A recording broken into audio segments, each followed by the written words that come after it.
কোনো কথা আজকে আমি আর বেশি বলতে চাই না, অনেক সময় গড়িয়ে গেছে।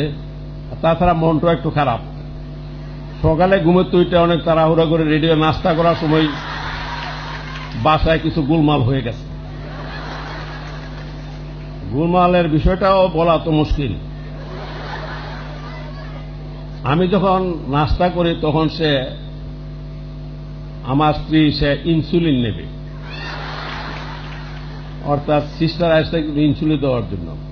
তা আমি বাইদি ভাই সিস্টারকে বললাম যে ইনসুলিনের দাম কত। পরে বলল যে একটা ইনসুলিন দিয়ে 2 দিন চলে, দাম হইল 900 টাকা। তো যাই হোক, এখন তো রাষ্ট্রপতি বা তার স্ত্রীকে সরকারিভাবে চিকিৎসা দেওয়া হয়।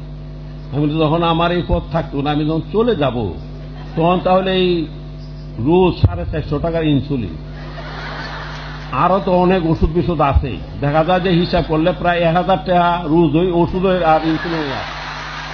আমি তাহলে এই পদের থেকে আমি গেলে তখন এই টাকা করতে আইব, এটা তো একটা মহা সমস্যার ব্যাপার। পরে কয়ে তো ইনসুলিন করতে পারেন, তুমি দিবা। আমি কত অত টাকা করতে দেবো, রোজ 1000। পরে আমি বললাম যে দেখো, তোমাকে যখন আমি বিয়ে করছি তখন কথা ছিল তোমার ভাত কাপড় দিব, ইনসুলিন দেওয়ার তো কোনো কথা ছিল না। তোমার এই ধরনের রোগ বাধায় দিবা, তোমার ইনসুলিন হবে, এখানে তো এই জন্য তো আই এম নট রেসপন্সিবল। মানে এ নিয়ে অনেক কথা কাটাকাটি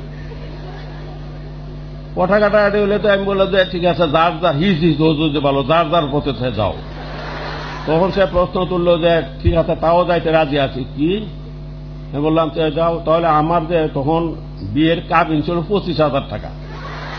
আমি বললাম যে 25,000 টাকা আমি দিয়ে দিতে রাজি আছি, তুমি যাও। পরে বলে কেউ না, 25,000 টাকা তো এখনের না, 64 সালে তুমি আমার বিয়ে করছো। তখনকার 25,000 টাকা, এখন তার কথা হলে বলে 25 কোটি। তখন এটা কথা আছে 25 কোটি আমি দিতে পারতাম না। হয়তো কথা আছে না 9 মন গিয়ে হইতো না, রাত আর নাইসও হইতো না, এমন একটা অবস্থার মধ্যে। সুতরাং এই ব্যাপারে গুলমাল ছিল একটা বাসায়, সুতরাং মন মেজাজ তো ভালো না, তা না হলে আরো কিছু কথাবার্তা হয়তো বলতাম।